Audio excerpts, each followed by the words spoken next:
Alright, YouTube, this is it. This is the final video in my redneck rundown, redneck shootout between the single stack 9mm Ruger lc9s Pro, unloaded, empty. Glock 43, empty. Third one that you do not see was the Beretta Nano. I tried everything I could do to make the Beretta work. I shot 250 rounds of factory loaded ammo through it. I stored it in the safe for 3 or 4 days with the slide lock back, trying to loosen the recoil spring. I proceeded to shoot 100 rounds of my reloads through it, and it actually did a little better with my reloads. I could get through a mag occasionally without a failure to eject. I shot 20 rounds of Hornady critical defense 124 grain hollow points. Also had failures with that, so bye-bye. I was done with that. I'm only going to put so much effort into making a gun reliable when I already have 2 that were reliable out of the box. So, my 3-gun shootout turned into a 2-gun shootout. So, I'm going to try to be as fair as possible. I'm biased towards the Glock. I like the Glock. I like Glocks. So, I'm going to try to be as fair as possible, even though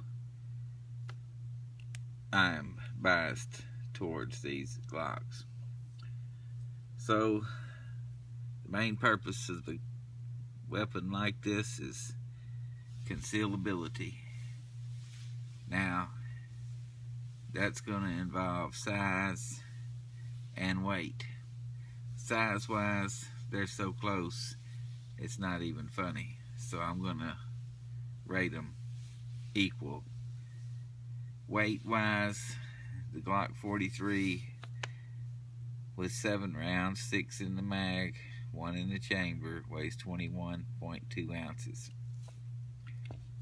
The Ruger lc9s with 7 in the mag and 1 in the chamber for a total of 8 is 20.95 ounces. So it's a little bit lighter, even with 1 more round. So weight's going to go to the Ruger.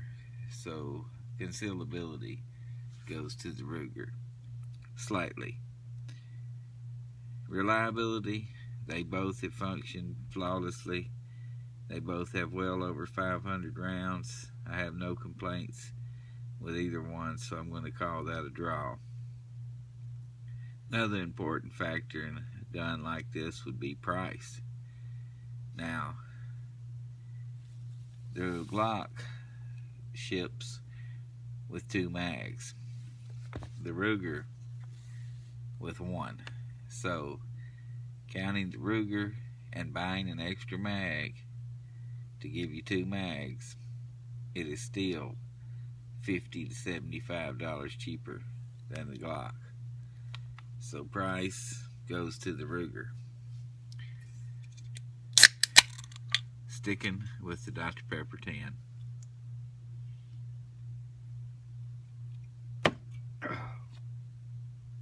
Have mercy. Takedown, I'm going to give to the Glock, simply because of this pen. Takedown on the Glock is typical of all Glocks. Check it, pull the trigger, pull the slide back slightly, and you're done. That's all there is to it.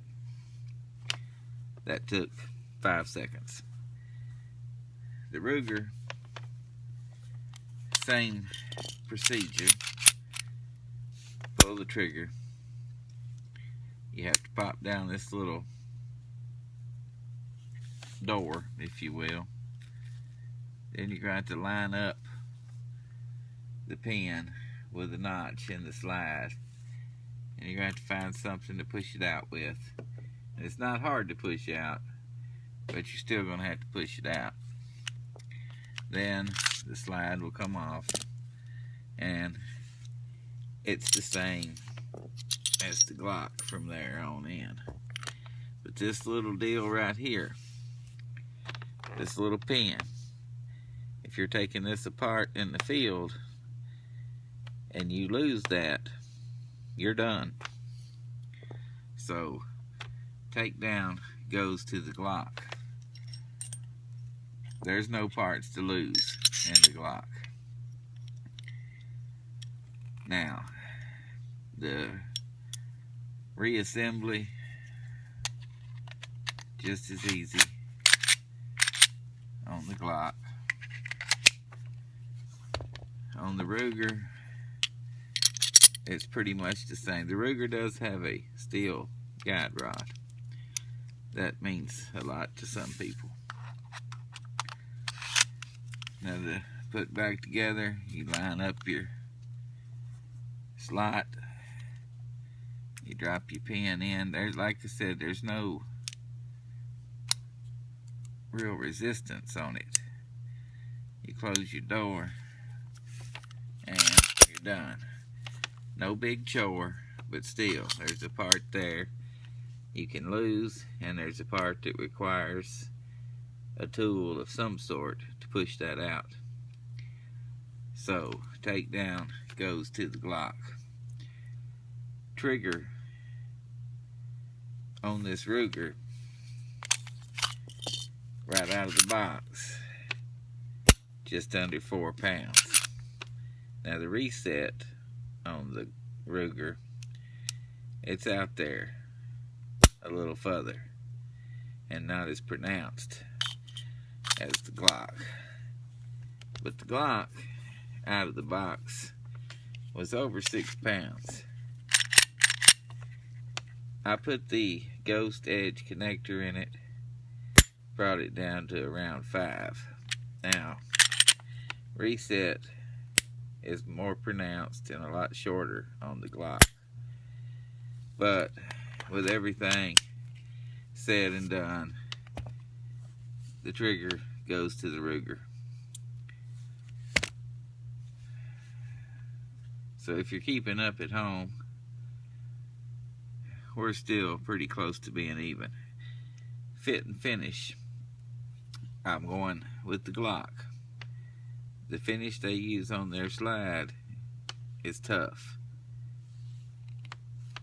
It's tougher than a $2 steak. You can't wear it off with just normal wear and tear. Now, my Ruger already showing a little wear on this front corner. There's a sharp edge I carried in my leather and Kydex white hat holster, so there's a little wear there.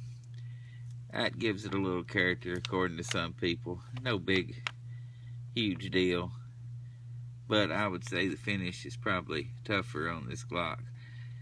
Now I look for Ruger hopefully to come out with this lc9s Pro with a stainless slide, and when they do, or if they do, I will have one. But anyway, I'm going to give the fit and finish to the Glock. Now, the Ruger is available with a safety. I talked to a guy yesterday who was in the market for one of these. Asked me what I thought about it. I told him. He said he would feel more comfortable with the safety. Now, if that's what you want and that's the way you're going to carry it, that's fine. I do bash safeties, but if you're more comfortable with the safety and you train with it and you are proficient with it, then that's fine. The lc9s has the safety, also has the magazine disconnect. I really don't like that, but he wants a safety, and he went and picked him up one with a safety. And that's fine, as long as you train with it, practice with it the same every time. Unholster, disable the safety. Once you're used to it, I'm sure you'll be fine. Now, the lc9s with the safety, it may be a little cheaper than this Pro. I believe it is. They had a black one like this, and they had one with a lavender frame, kind of a purplish color, that was even $10 cheaper than that. So Ruger's covering all people, even the village people. So if you're a female that likes the purple, or if you're a male that wants to be a female and you want the purple, they got it. And they also have pink, I believe, and I believe they also have some camouflage color frames. So Ruger has several different finishes to accommodate all types of people. Yes, even the village people. So Glock, you're gonna get this, and that's it. It's like Henry Ford's Model T. You can get it in any color you want, as long as it's black. But that's fine. That's what I wanted. Now, like I said, if Ruger comes out with the stainless slide, I'll have one. That'll match my little LCP, and I'm a fan of the two-tone stainless finish. A lot of people that I talk to say they don't want the stainless gun because it stands out. Well, that don't bother me. If it comes time for me to pull out a gun, I want everybody to know I got a gun. I hope it does stand out, and I hope they see it, and I hope they run, and I hope I don't have to shoot it. But that's personal preference. That has nothing to do with anything than the shootout. So if you figure reliability, they're the same. Concealability, they're pretty much the same. Ruger has the slight edge on weight. Ruger has the edge on the trigger. And price, which is a big thing to a lot of people. Ruger has the edge on the price. So, and they're both popular guns. Aftermarket accessories are available. Sights, holsters, just about anything you want's available for each of them. So I'm gonna have to pick a winner.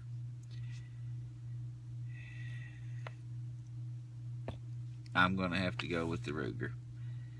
As bad as I wanted the Glock to win this shootout, I can't do it. The Ruger, for what you pay and for what you get, is a better value. You get more for your money. You get another round of capacity. You get a little less weight.